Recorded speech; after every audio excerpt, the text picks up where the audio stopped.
Hey, hi everyone. Welcome to your show, E-Coffee with Experts. This is your host, Ranmay here. And today we have Susan, who is the head of digital of Online Essentials with us. Hey, Susan, how's it going? Hey, Ranmay, it's good. I'm so glad to be here. Lovely. Susan, before we take it any forward, let's start things off by talking about your journey a bit and how you land up in the digital marketing space and also about Online Essentials or agency. What do you guys do? What do you guys specialize in? And then we take it off from there. Yeah, sure, absolutely. As you said, I head up Online Essentials and I fell into the digital world. I think my story is very similar to a lot of people who came into digital at the same time I did. So I actually started in journalism. I worked with a Reuters-based agency, Voices of Iraq. And at the same time, I was working for a publication based out of Cairo, Egypt called Arab West Report. And at that time, things in digital were really starting to pick up. So Twitter was starting to take over as much more of a medium for people to get their news. At the same time, there was a greater uptake of Facebook and social media. And so as part of my role within those organizations, it was to increase our readership using online methods. And the rest, as they would say, is history. And then how did your journalism is interesting, right? How did your background in journalism and international studies shape your transition into the world of digital marketing? And then was it helpful? I think it was helpful that when you work in news and media, you're always looking to make sure that you're fact checking what you're saying, that it's easily digestible for your readers, that it provides an open avenue for discourse and learning.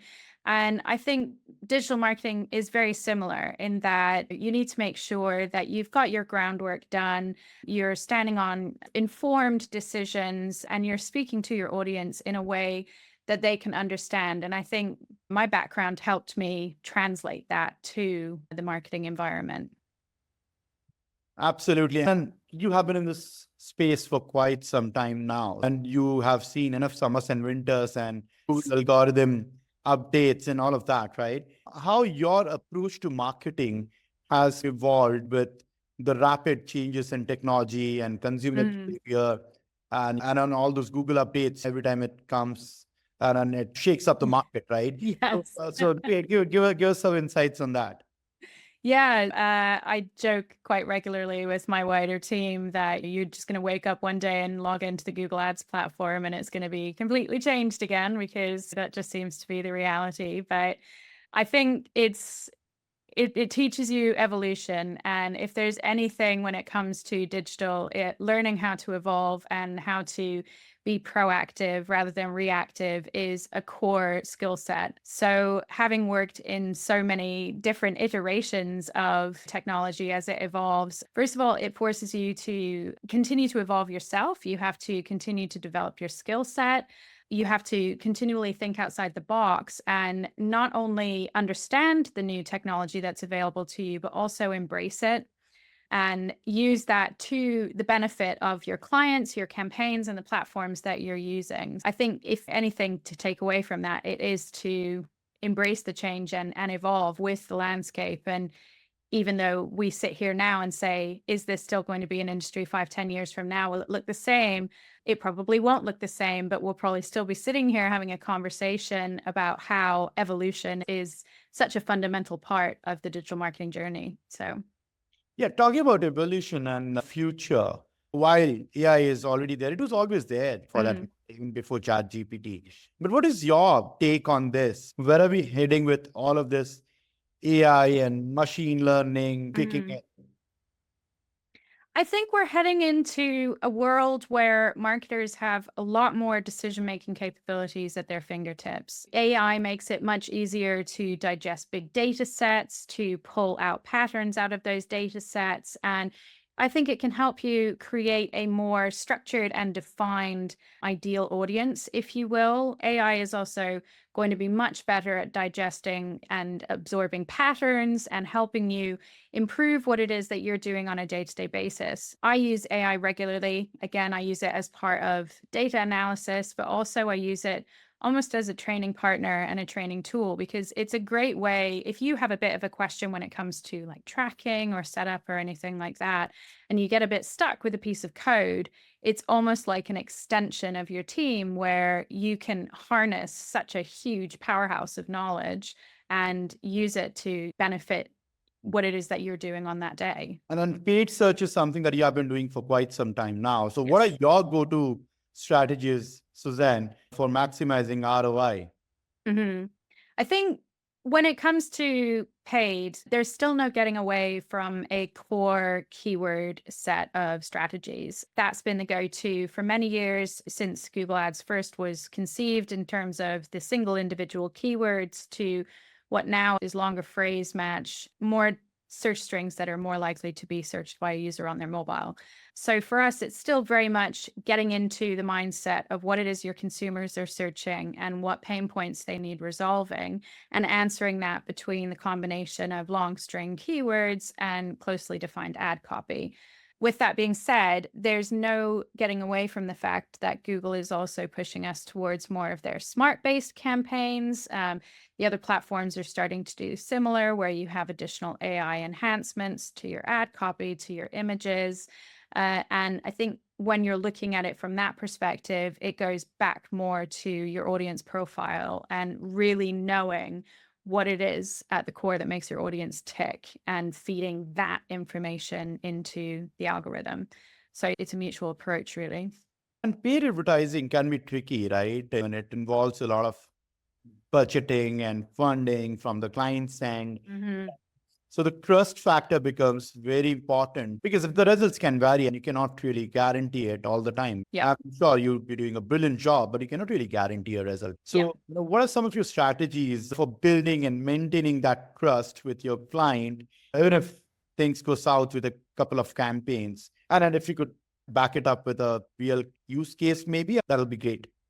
Yeah, absolutely. I think when it comes to establishing trust with a client, it's about transparency. It's about being open with them and not only highlighting your wins, but also discussing your challenges. And in doing that, you're educating the client on the real life scenario as far as what the digital sphere is doing. So we had a client very recently, and one of the biggest disruptions in the past year, at least in the EU, has been consent mode v2.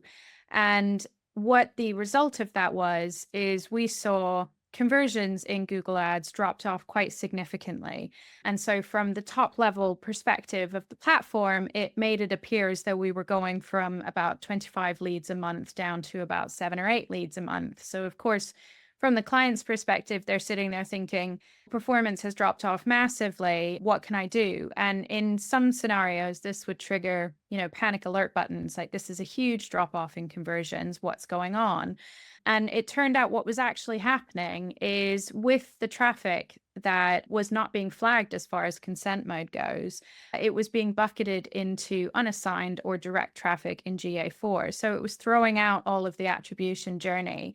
And laying that out clearly to the client, but then also saying, this is how we're going to be able to try and resolve this, but let's keep this an open communication channel, is an example of how you can build that trust with the client, not only using your expertise, but also hearing their feedback as well and looking deeper and showing them as you're going what it is that you're finding.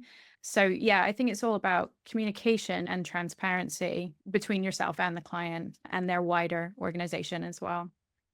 Absolutely. I love that bit when you said, do not just highlight your wins, also showcase or maintain those pointers in your reporting. Yes. That what worked and what did not work. Yes. What you're doing to make it work the next month, the next quarter, whatever Yeah. the cycle looks like. So that you have the trust and the transparency before they pick it up. They're already highlighting, yeah, you know what, this did not work this particular month, you're working on it. So that kind of creates that, establishes that trust and relationship with the client. Absolutely. That, the agency is being honest with me in terms of, because no business is perfect, no agency, no market is perfect. Few things might work, few things might not. So it's better to highlight those pointers in your reporting as well, so that the client is aware in terms of, and they do not wake up to one shock some morning that, hey, you know what, this particular metric is not up to the mark, sort of a thing. But I'm really glad you mentioned that because we as an agency also Yeah. follow it deep down that before highlighting the wins, let's hide what did not work and what we are doing Mhm. to then fix it. Yeah, and I think it's also important because it's easy to get stuck into the details when you're in that month, and then 3, 4 months later, you're stuck in new details. And it's nice to have that to be able to look back on and also be able to say, look at what we achieved over the past year. This is some of the stuff that we've tried that did work out. This is some of the things we didn't try. And this is some of the stuff that maybe we need to investigate further. And just having that when you're all on the same page in that regard, it really does enhance that relationship with your client as well. Absolutely, 100%, 100%. And in a world with so much of marketing noise in and around, and you've been there for quite some time, worked across agencies, probably you're the best person to talk about it. So how do you ensure that your agency stands out, right? And you must be pitching to fresh clients, fresh Mm, prospects. So what do you feel makes you different from mhm, all those agencies out there? How do you win that client's trust? How do you get mhm, them onboarded? mhm.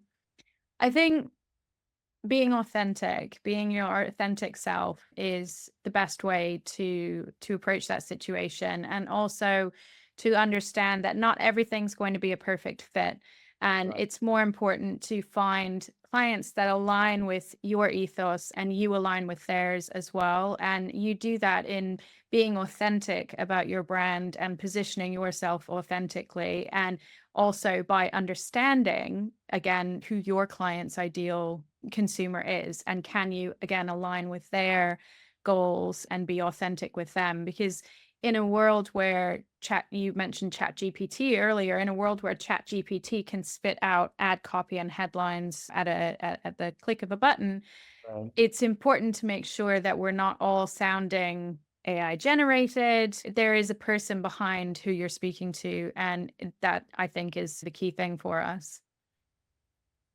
Lovely. And have you said no to a client ever, Suzanne? Yes. Give us that story. So we had a client a few years ago, and they were extremely ambitious, really lovely team, but they were quite determined in the messaging that they were going to be using, and it just didn't really align with our ethos. We also thought that there was maybe some questionable audience targeting that was going on, and it just didn't really align with what we were looking for. We passed on that opportunity and actually referred it over to a sister agency of ours, and I believe they worked with them for about 3 months, and then the relationship, I believe, soured because unfortunately that client, his expectations in terms of what was going to be delivered was just a little unrealistic, shall we say. All right, all right. Our clients and their expectations, right? Business would want their, phones ringing all the time, the Yeah. business overnight, business owners, right? I don't see anything wrong in that. But yes, you got to be a bit realistic as well. Yes. Marketers are no gods, right? And Yeah. you also And follow. also, we really want to believe in what we're marketing. And if we don't believe in what we're marketing, it makes it difficult to, again, go back to that authentic message. If I don't believe what I'm putting out on paper, the audience is going to be able to know that I don't believe that. They're going to see through it. And it lacks that pizzazz and that certain factor that you can tell, like the thought that's gone into this has been with passion. Absolutely. As a marketer, you got to breathe into it, right? Yes. Else it is difficult to resonate with the target audience as much as Hmm. you want to. So I completely get it. Great, Suzanne. This has been a brilliant conversation. But before we let you go, a quick advice for our young listeners today. You have been running your own agency, you've worked in an agency setup, and from journalism to now a digital marketer. I've seen it all, right? So, any tips for our young listeners who are trying to make a mark in the space and, or maybe wanting to start their own agency sometime down the line? Yeah, I would say meet as many people as you can, talk to as many people as you can. There is such a wide array of expertise and knowledge in our industry, and you'll find that most people are more than happy to impart that knowledge. So get involved with groups, get involved with Slack communities, and just put yourself out there and have faith. And we all have imposter syndrome. It's not unusual for people in this industry to wake up in the morning and think, what am I doing? Is this really my life? But it Right. is, and just keep going and embrace change and get out there and do it. It is possible. Lovely. Following up on that, for audiences, how do they reach out to you? How do they talk to you?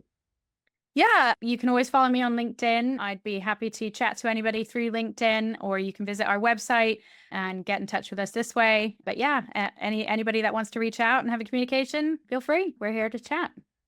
Lovely. Great, yeah, Suzanne. Thank you so much once You're again very welcome. for taking out time to do this with us. Really appreciate it. Yeah. My Cheers. pleasure, Ranmay.